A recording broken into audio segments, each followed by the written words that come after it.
بسم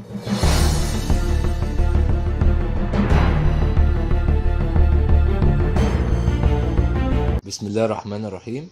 هنشرح هنا ازاي اعمل ديبلوي لشيرد برينتر على جهاز موظف من جهاز موظف، لانها تبقى موجوده لكل اليوزر الموجودين معاها في اليو دي. تمام. احنا شرحنا قبل كده ازاي استخدم البرنت سيرفر عندي واعمل له ديبلوي.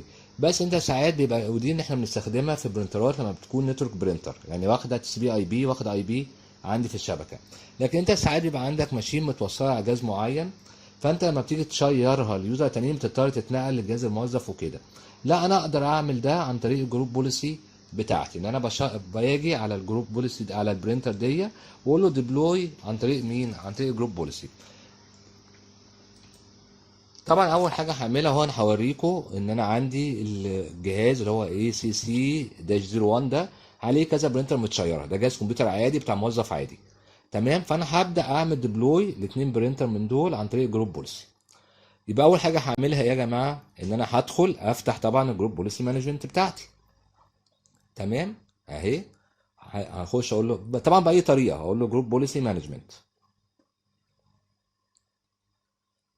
تمام. وهخش اكريت جروب بوليسي عاديه خالص، نيو اهي، واسميها الاسم اللي انا عايزه اللي يعبر عنها، مثلا ديبلوي شيرد برينتر.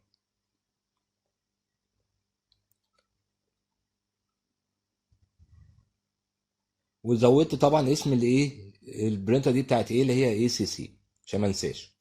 هخش على جروب بوليسي اللي انا كريتها واقول له اديت اهي. انا هطبقها على مين؟ هطبقها على يوزر، صح؟ يبقى هخش على بوليسيز. لو انت دخلت على ادمنستريتيف العاديه مش هتلاقيها موجوده، تمام؟ هتلاقيها جوه، موجوده جوه مين؟ جوه ويندوز سيتنج، جوه هنلاقي حاجه اسمها ديبلوي برينتر اهي. بمنتهى البساطه هقول له براوز، اختار المكان. بص، انت لو كتبت الباص هنا مش هيفتح معاك، حتى لو قلت له براوز هيفتح ايه على الديفولت عندي على النتورك. فانا هاجي هنا اهو بعد براوز هكتب الباص اسم الكمبيوتر اللي متشيره عليه، هيطلع لي كل الكمبيوترات اللي متعرفه عنده المتشيره عنده، هختارها ايه واقول له سيلكت واقول له اد. خلاص ادي كده اول برينتر انا كريتها. طب عايز اضيف برينتر تانية كمان، هبدا اضيف البرينتر التانية. ودايما بنفضل ان انا بنعمل كده سيبريتد للبرينتر، بحيث لو حبيت الغي واحده او حاجه ما اضطرش اعيد من اول وجديد. يبقى كل اللي هعمله هعمل ايديت بس بعد كده اهي. وادي برينتر التانية المتشيره، واد برضو اوكي. يبقى كده الجروب بوليسي بتاعتي خلاص بقت جاهزه، متطبقه، مطبق فيها الديبلوي، ومختار هنا يوزر عشان هيطبق على يوزر. واخش على الاو بقى اللي فيها الاكونت الابتدائيه بتاعتي اهي، وهقول له اربط البرينتر، اربط الايه جروب بوليسي دي عليها، لينك ليها. اختار اسمها بمنتهى البساطه.